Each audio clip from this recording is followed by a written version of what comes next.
রোজা হলো নিয়তের সঙ্গে সুবে সাদিক থেকে শুরু করে সূর্যাস্ত পর্যন্ত পানাহার ও স্ত্রী সহবাস থেকে বিরত থাকা। যুগে যুগে বিভিন্ন নবী ও রাসূলদের জামানায় এই রোজা ফরজ ছিল। উম্মতে মুহাম্মাদের উপর এরই ধারাবাহিকতায় রোজা ফরজ করা হয়েছে।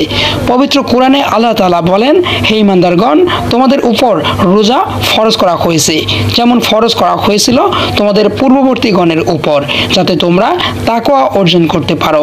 সূরা আল বাকারা আয়াত 183।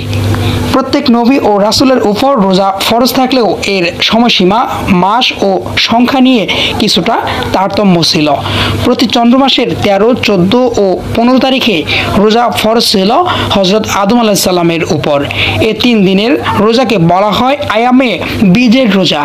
এর পেছনের কারণ সম্পর্কে হযরত আব্দুল্লাহ ইবনে মাসউদ বর্ণনা করেন, আল্লাহ তাআলা হযরত আদম আলাইহিস সালামকে জান্নাতে এক ধরনের ফল খেতে বারণ করেছিলেন, কিন্তু তিনি আল্লাহর সেই আদেশ অমান্য করে ওই ফলটি খেয়ে ফেলেন, যার কারণে হযরত আদম আলাইহিস সালাম জান্নাত থেকে বহিষ্কৃত হয়ে পৃথিবীতে আসতে বাধ্য হন।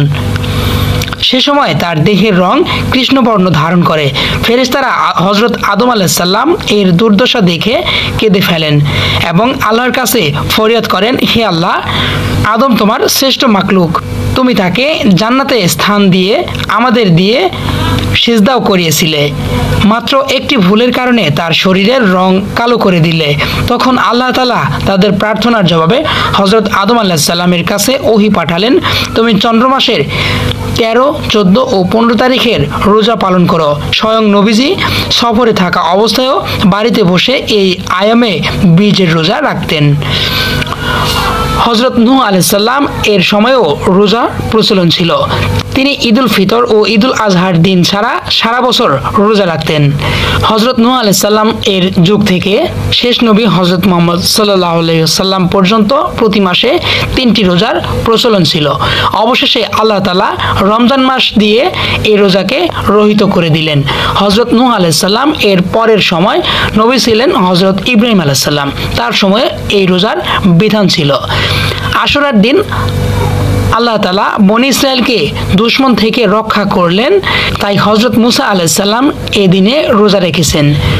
মহানবী সাল্লাল্লাহু আলাইহি সাল্লাম নিজেও এদিনে রোজা রাখতেন এবং তার উম্মতদের এদিনে রোজা রাখার নির্দেশ দিয়েছেন। তাই 9 ও 10ই মুহররম বা 10 ও 11 মুহররম 2 দিন রোজা রাখতে হবে বলে ঘোষণা দিয়েছিলেন। তবে মুহররমের 9 ও 10 তারিখ রোজা রাখাই উত্তম। হযরত দাউদ আলাইহিস সালাম ছিলেন আল্লাহর নবী ও রাসূল, তার সময়েও রোজার প্রচলন ছিল। এই সময়কার রোজাই ছিল শ্রেষ্ঠ রোজা। হযরত ঈসা আলাইহিস সালামের সময়েও রোজার প্রচলন ছিল, যার প্রমাণ করেছে পবিত্র আল কোরআন, তুমি খাও ও পান করো এবং চোখ জোড়াও, যখন তুমি মানুষদের কাউকে দেখতে পাবে তখন বলবে, আমি রহমান আল্লাহর নামে রোজার মানত করেছি, আমি আজ কোনো মানুষের সঙ্গে কথা বলবো না।